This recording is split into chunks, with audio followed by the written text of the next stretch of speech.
Tampaknya Tuan Luo setuju. Dan di bawah tekanan Feng Tianxing. Nyatanya, Tuan Luo pasti tidak akan kehilangan uang. Pertukaran 100.000 setan untuk 200.000 setan adalah sekunder. Yang paling penting adalah Feng Tianxing baru saja mengalami pertempuran hebat. Dan tidak banyak iblis yang tersisa di bawahnya. Bisakah dia mengalahkan 100.000 setan? Tentu saja tidak. Tentu saja. Tidak apa-apa jika kamu tidak bisa mengeluarkannya sekarang. Dan memberikannya perlahan di masa depan. Lagi pula, kamu adalah pahlawan klan iblisku. Dan aku tidak bisa memperlakukanmu dengan buruk jika aku memperlakukan seseorang dengan buruk. Kata-kata ini secara langsung mengungkap tujuan Tuan Kota Luo. Dia hanya ingin menggunakan 100.000 setan untuk menekan perkembangan Feng Tianxing.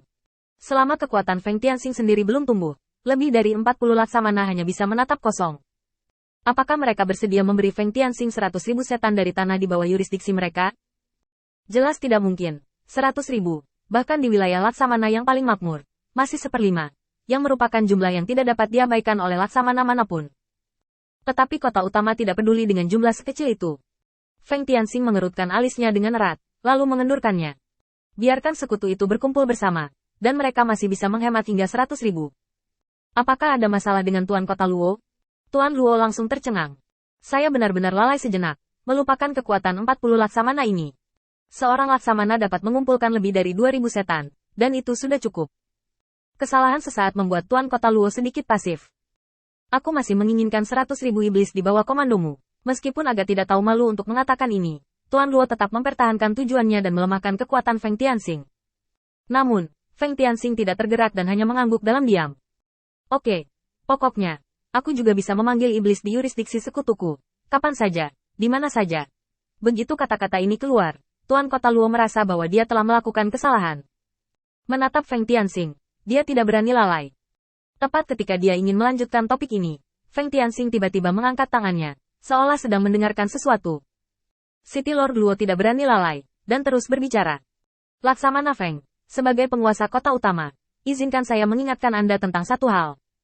Anda sekarang adalah anggota klan iblis saya, tetapi Anda masih seorang laksamana. Dengan kekuatan seperti itu di tangan Anda, apakah Anda benar-benar ingin melakukannya? Menjadi klan iblis berpangkat tinggi dan tidak peduli tentang hal-hal. Feng Tianxing menyeringai. Klan iblis tingkat tinggi. Apakah kaisar iblis dianggap tinggi? Tuan Kota Luo agak bingung untuk sementara waktu. Apa artinya ini? Apakah dia mendapat izin dari Demon Emperor? Tapi sebagai seorang laksamana, bagaimana dia bisa memiliki kesempatan untuk bertemu kaisar iblis? Sebagai seorang laksamana, dia mungkin bahkan tidak tahu di mana iblis tingkat tinggi tinggal. Tetapi jika kata-kata ini hanyalah hiburan yang tidak berarti dan mengubah topik pembicaraan, itu akan menjadi terlalu jelas. Siapa yang akan tergoda oleh kata-kata ini? Apa maksudmu? Feng Tianxing menghindari menjawab. Sebenarnya, saya pikir ada satu hal yang ingin saya ingatkan kepada Anda. Anda tidak memiliki kualifikasi untuk memberitahu saya apa yang harus dilakukan di depan saya, terutama dalam hal kekuatan. Tuan Luo mencibir. Mengapa? Jutaan setan di kota utama saya tidak cukup untuk menonton. Atau bisakah saya membunuh 700.000 setan di bawah komando saya? Feng Tianxing hanya tertawa kecil. Apakah kamu masih memiliki 700.000 setan di bawah komandomu? Tuan Void, menurutmu untuk apa aku berbicara begitu banyak denganmu? Void jelas tidak bermaksud untuk mengungkapkan identitasnya, jadi dia merentangkan tangannya seolah dia tidak tahu. Laksamana Feng, apa maksudmu dengan ini? Apakah kamu ingin curiga bahwa aku dikendalikan oleh Void hanya karena Void memiliki sarana untuk mengendalikan iblis? Maka aku juga bisa meragukanmu. Feng Tianxing menjentikkan jarinya, dan tidak lama kemudian, Laksamana Yan Sanshan datang. Mendarat tepat di sebelah Feng Tianxing, dia menyeka keringat di dahinya. 10.000 dari 700.000 setan telah terinfeksi oleh kehampaan. Aku membunuh mereka semua dengan metode yang kamu katakan. Tidak ada kelainan di sini, kan? Feng Tianxing menunjuk ke arah Tuan Luo dan tersenyum. Kamu lihat dia masih berpura-pura tidak bersalah di sini. Menurutmu apa yang tidak biasa? Laksamana yang tertawa, dan ekspresi sombong muncul di wajahnya. Itu masih metodemu yang berhasil. Kekosongan hanya memiliki satu kesadaran. Tetapi untuk mengendalikan kelompok sebesar itu, pasti ada beberapa kelalaian.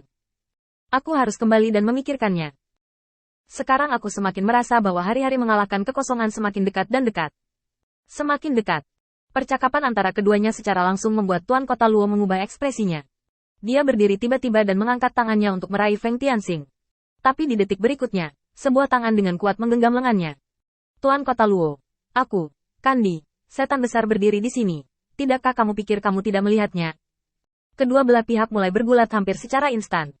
Melihat Feng Tianxing dan yang lainnya ingin bergerak, Kandi berteriak pelan. Saya juga meminta Laksamana Feng untuk memberi saya kesempatan ini. Kematian penguasa kota dari kota utama, bahkan jika dia terkorosi oleh kehampaan, itu tidak sesuai dengan aturan bagi Anda untuk terkontaminasi, dan itu akan menghalangi urusan masa depanmu. Sebagai orang kepercayaan Tuan Kota Luo, saya lalai mengambil tindakan pencegahan. Ini adalah hasil buruk yang saya tanam, dan saya menanggungnya sendiri. Tolong beri aku kesempatan lagi. Aku akan membunuhnya dengan tanganku sendiri. Laksamana Yan segera membantahnya. Kandi, apa yang kamu bercanda? Itu adalah kehampaan. Kamu tidak bisa menjadi lawan dari kehampaan ini sendirian. Mari kita lawan bersama. Kandi tidak memperhatikan kata-kata Laksamana Yan, tetapi hanya melihat ke arah Feng Tianxing. Hanya ketika Feng Tianxing berbicara, masalah ini dapat dianggap sebagai kesimpulan akhir. Feng Tianxing terdiam sesaat, dan dengan santai mengiringkan seberkas cahaya ke dalam pikiran Kandi. Benda ini dapat menahan kesadaranmu untuk sementara dan mencegahnya terkikis oleh kehampaan. Ayo bertarung dengan seluruh kekuatan kita. Kehampaan ini tidak terlalu kuat, tetapi dia mengendalikan semua metode Tuan Kota Luo. Jaga dirimu, dan aku akan awasi kamu. Laksamana yang ingin mengatakan sesuatu, Feng Tianxing langsung mengirimkan pesan itu. Tuan sangat ingin melindungi, jadi jangan hentikan dia. Jika dia tidak melakukannya sendiri, itu akan membuatnya merasa menyesal. Laksamana yang menghela nafas berat, dengan ekspresi tak berdaya di wajahnya. Oke, tapi aku juga setuju. Jika ada kemungkinan Kandi ini tidak terkalahkan, aku akan mengambil tindakan untuk menyelesaikan momok ini sendiri.